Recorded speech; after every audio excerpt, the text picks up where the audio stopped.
beautiful people. Happy My Saturday Night. Where are we? We are talking about recovery Dharma. And we've done kind of an introduction. And last night we started working on the first noble truth, which is there is suffering. And it talked about addiction being suffering, and talked about all the voices, things that it said in our head. How many times have we, woken up hating ourselves to go back and do it? How many times have we tried XYZ, therapy, cleanses, whatever, and still end up, doing the same things over and over again? So the part of the first noble truth that we did not get to is trauma and attachment injury. So we're going to talk a little about that, and then I'm going to put the questions out there as related to recovery Dharma. So if you want to grab a pen for when we get to that part, maybe, or if you want to just answer in your head, or if you want to just listen, whatever floats your boat. So trauma and attachment injury. Trauma's defined in this book, or is often described as psychological damage that occurs after living through an extremely frightening or distressing event or situation. It's caused by an overwhelming amount of stress that exceeds our ability to cope, which makes sense if we know that we're using our addictions to be coping mechanisms, because we can't cope with the trauma. While trauma frequently comes from life-threatening events, any situation that leaves one feeling emotionally or physically in danger can be traumatic. So it doesn't have to be... I think people sometimes get caught up in comparing. Like, if someone was sexually abused, maybe the person who was verbally abused thinks that their trauma wasn't as important as the person who was sexually abused as a child was. And what this is saying is, well, what I'm saying is don't compare. But this is also saying it's how the perception of the person and how they're feeling. So no one can tell you if your events were traumatic or not. It has to do with how you're feeling emotionally and physically, and if you feel like you're in danger. Now, attachment injury is just as harmful as trauma. And the way that's described is an emotional wound to a core relationship with a caregiver, often caused by abuse, neglect, or inconsistency of care in early childhood. So it sounds like whoever's supposed to be taking care of you isn't taking care of you. And that both attachment injury and trauma can impact, our recovery and meditation practice in different ways, which would make sense. It's going to show up different for different people. According to the book, studies show that a majority of people who struggle with addiction have experienced trauma at some point in their lives. I personally believe it's everybody, whether they know it or not. Or maybe it could be this attachment injury instead, which still sounds like trauma to me. The same system that serves us to keep us safe from harm is the same one that fuels the mechanisms of aversion and craving the perpetuate suffering. So isn't that interesting? The mechanisms, I think that this is the way I'm understanding this, is the same stuff that is supposed to protect us, the same maybe chemicals or feelings or actions or thinking that is supposed to protect us from trauma, is the same stuff that kind of helps us create urges and cravings and makes us want to go gamble. It has to do with how our body physiologically and physically reacts to all these different things. Now, that the reason I guess I believe in that so much is because that's what my experience has led me to be before reading this book. Like, that's what my journey has taken me is, okay, if I went backwards and I fixed some of the trauma and the things that maybe I was trying to hide or bury or not deal with, right? Smushed down in my bucket. Now that I've dealt with that and my bucket's empty, the urges don't go, I don't have urges as a general rule. I have thoughts, don't get me wrong. There's still times I have thoughts where it jumps in and I have to, kind of coach my brain and be like, all right, like, listen, you know better. I get why you're thinking that. You're bored, tired, frustrated, whatever it is that were old ways of triggers. The thoughts show up, but it's not like I'm compelled to do it. Trauma and attachment issues can lead to fear, anger, anxiety, and loneliness. At a deeper level, though, it makes it hard for us to cope in general, to form healthy and safe relationships, to develop an identity in the world, or to defend ourselves. And again, no two of us are going to do this, handle this the same way. And it sounds like a piece of this practice is to treat this instead of, like having judgment about it, is to treat it with compassion and kindness so that it can start healing and we can start being on the path of recovery. So that's kind of the snapshot of a few pages for you guys in my interpretation of it. So here's some of the questions for the inquiry of the first noble truth. Well, actually, I'll read them all to you.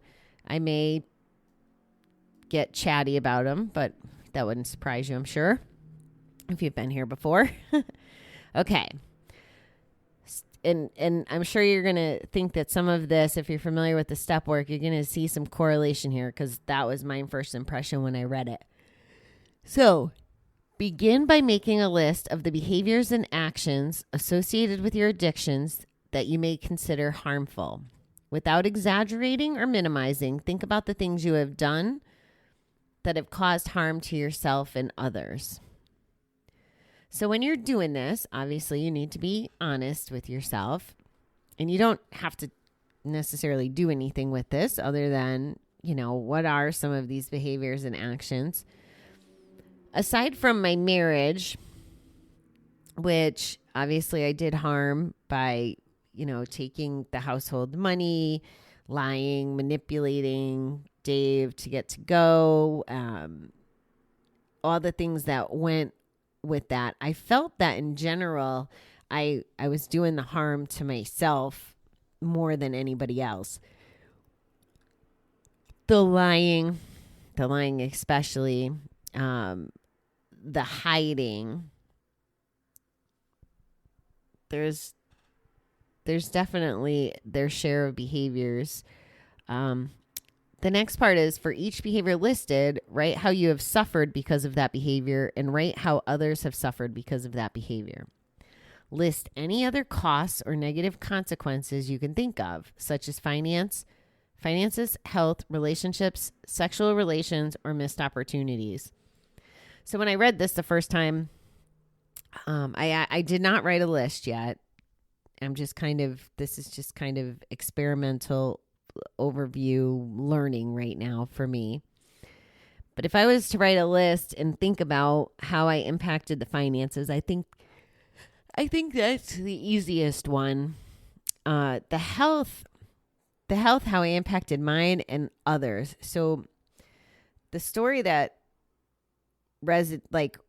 shows up in my mind with the health, not even just mine of sitting there chain smoking, not drinking water, not drinking, moving, the damage I probably did to my bladder from sitting there and refusing to get up to go to the bathroom until my machine was done.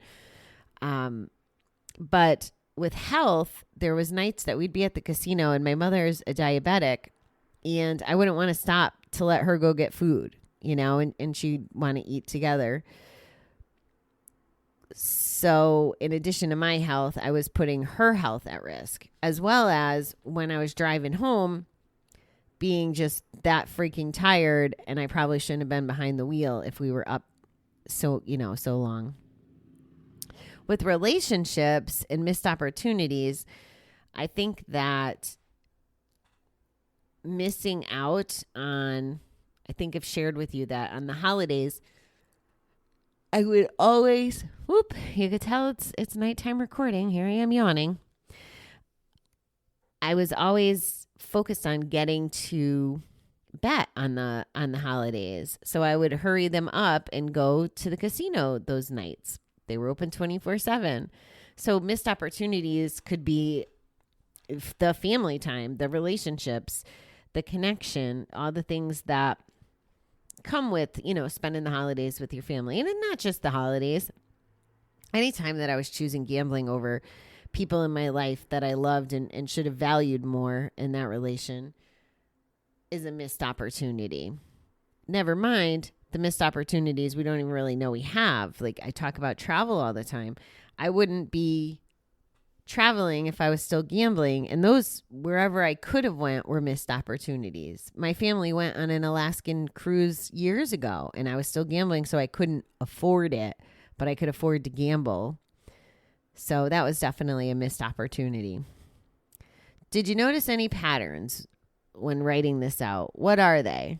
What are the ways you might avoid or reduce suffering for yourself or others if you change these patterns? So those are some pretty good questions. So you'll definitely, have to have, really look at this and answer these questions to pick up on any patterns. Mine would definitely be lying, and not just to myself, but to others. That would definitely be a constant pattern in my self-centeredness. And what are the ways you might avoid or reduce suffering for yourself and others if you change these patterns?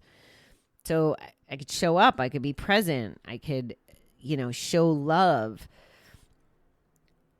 I could participate in activities if I'm physically there and mentally there. So I can stop the suffering being distant. If I, fed my mother, I could stop her suffering and her blood sugar. How have your addictive behaviors been a response to trauma and pain? What are some ways you can respond to trauma and pain that nurture healing rather than avoiding? That's essentially my whole story, guys. I believe I gambled to not be a drunk. I believe that a lot of that came from whatever I felt in the lack of worth area, as far as, Bob leaving and stuff. It feels so cliche to go back to childhood. And then what I experienced through my teen years, all the loss and death and just people disappearing out of our lives, was trauma and pain for me, and never really addressing all of that. I didn't even know that I needed to until, this last year and a half. I apologize for my yawns. So this is going to be different for everybody. What are some ways you can respond to trauma and pain that nurture healing rather than avoiding? So I think talking about it for me has worked. Opening up, like, it can't haunt me if I'm talking about it. Even right now, as I evolve through the end, like the reopening of that, not that like in a relationship, but having any dialogue around that relationship that I had abandoned, essentially. That was what worked for me to handle the pain and trauma of the relationship at the time, was to not speak for all this time. And now processing it alongside of him and having the conversations, the difficult conversations, being open and honest, taking my lumps, like I'm sure based on what he told me, he was not happy. I was talking, like, I don't want to say he wasn't happy, but I'm very one-sided because it's where I can be one-sided. You're getting my side of the story. Every time you tune in to listen, it's my side of the story, whatever that story may be, how I'm feeling that day, my interpretation of this book, my interpretation of what was happening with him and I this past week. So it's my story to tell, and nobody has to agree with it. It's mine.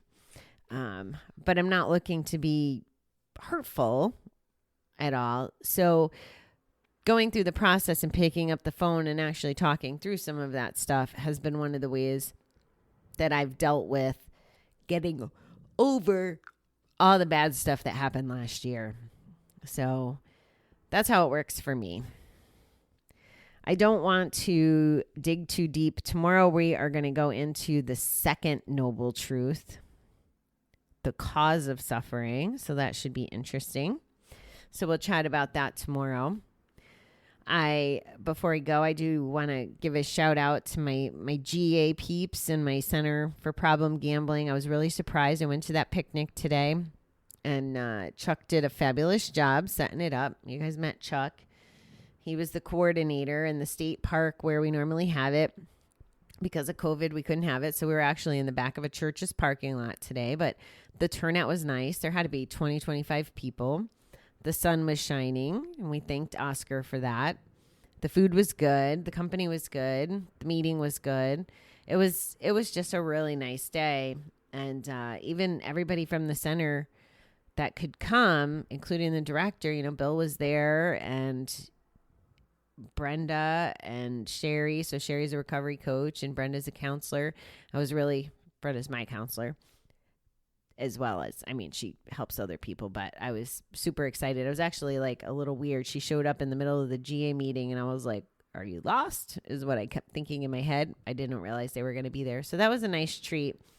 So it was a good turnout, and it was nice to be connected to a GA meeting. And it was funny because the topic was, what has GA given to you or helped? How has it helped you? Oh my goodness, pardon me. And my share was something along the lines of, GA is very foundational in my recovery. If I didn't go through it and didn't understand it, wasn't open to the principles and everything involved in it, I definitely would not be who I am today. Never mind all the people that I met. So whenever I go to a GA meeting, it's like going home. And that was essentially how I described it. And I'm grateful for everything that GA has given me. I've learned so much, and I know I have, forever friends. I'm still in touch with quite a few of the Kansas GA members, even though I've been back here for a few years. And I go back to meetings every time I go back to town. And it's important to stay connected. It's community. Now, there's different dynamics in every group, of course. But if everybody does their best to practice principles above personalities and stick to the book, the flow of GA is pretty good. So it's all about, how you show up and what you can control. That really makes the difference. They say take what you need and leave the rest. And somebody made a point today, and I thought it was very good. So that is something that they say in Gamblers Anonymous is take what you need and leave the rest. But he said, well, I don't know that I should leave the rest because I never know when I'm going to need it. And I thought that was just a beautiful point. So I wanted to share that with you. It was a good day. We went roller skating. I fell down. I skinned my knee like a little girl. And even that was okay. And oh yeah, it's on video. So you'll see that someday. Yeah. But it was a beautiful morning. Everybody on the path was really in an upbeat kind of mood. I didn't expect so many people to be out at 7, 8 in the morning, but there was quite a crowd. And it says I burn less calories roller skating than walking. I don't think my Fitbit understands all the muscles it took to keep me standing for all the time that I was standing and moving. Anyway, I had a great Saturday. I hope you did as well, beautiful people. I will see you back here in the morning.